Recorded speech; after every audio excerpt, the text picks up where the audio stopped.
Hello नमस्कार दोस्तों। आज की क्लास में हम 12वीं क्लास अध्याय 3.3 के क्वेश्चन नंबर 11 और 12 को सॉल्व करेंगे। देखिए, इस क्वेश्चन में दिया गया है, क्वेश्चन नंबर 11 है ये, यदि ए तथा बी समान कोटि के सममित आव्यूह हैं तो ए बी माइनस बी ए एक विषम सममित आव्यूह है या सममित आव्यूह है या शून्य आव्यूह है या फिर तत्समक आव्यूह है। तो ये हमें क्वेश्चन सॉल्व करना है। यहाँ पे देखिए, हमें दिया गया है ए और बी समान कोटि के सममित आव्यूह हैं, यानी क्वेश्चन नंबर 11, ए और बी समान कोटि के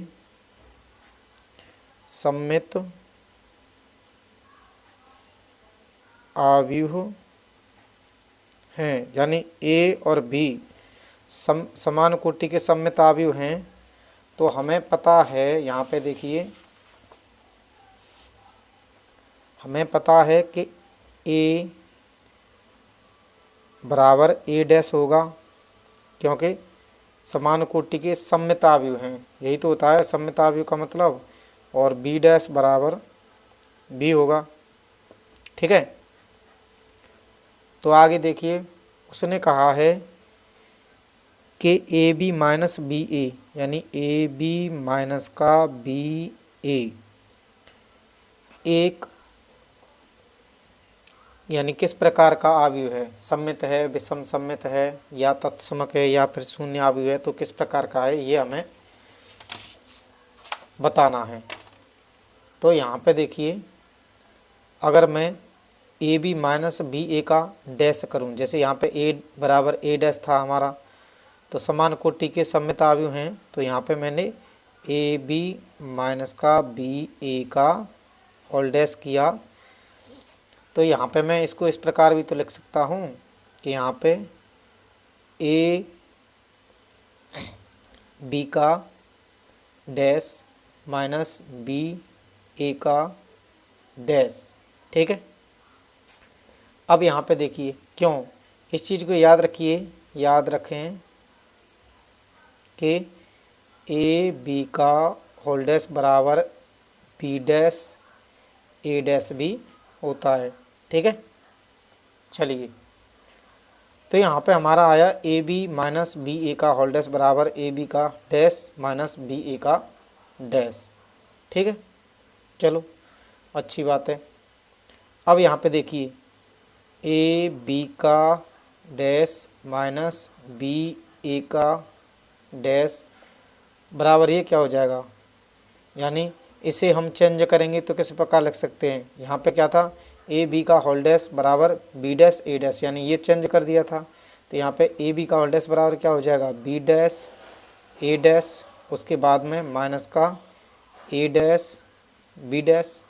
ठीक है, अब यहाँ पे देखिए, बराबर ये क्या हो जाएगा, अब यहाँ पे बी डैश ए डैश माइनस ए डैश बी डैश। अब हमें पता है कि ए डैश बराबर ए होता है तथा बी डैश बराबर बी होता है कि नहीं होता। तो इसके बाद में देखिए, अब यहाँ पे बी डैश ए डैश माइनस ए डैश बी डैश बराबर क्या हो जाएगा, ये बी डैश बराबर क्या हो जाएगा, बी, और ए डैश बराबर क्या है, ए। तो यहाँ पे बी ए माइनस का A B, B A minus का ए बी, और जब हम माइनस को कॉमन लेंगे तो यहाँ पे क्या हो जाएगा, माइनस ए बी, यानी ये वाला ए बी प्लस का हो गया, ये माइनस का बी ए, ये वाला माइनस का हो गया। तो यहाँ पे क्या निकला है, यानी हमारा निकला है ए बी माइनस बी ए, ये वाला जो था ए बी माइनस का बी ए, ये हमारा किस प्रकार का निकला है, माइनस का ए बी माइनस का बी ए, यानी ए बराबर ये माइनस का ए निकला है। ठीक है, तो ये हमें प्राप्त हुआ। अब हम क्या कह सकते हैं, यानी ए बी माइनस का बी ए, और इसका जब होल डैश करेंगे तो ये क्या आ रहा है, माइनस का ए बी माइनस का बी ए। और ये हमने आपको प्रॉपर्टी बताई थी कि विषम सममिता अवयव क्या होता है, ए डैश बराबर माइनस का ए।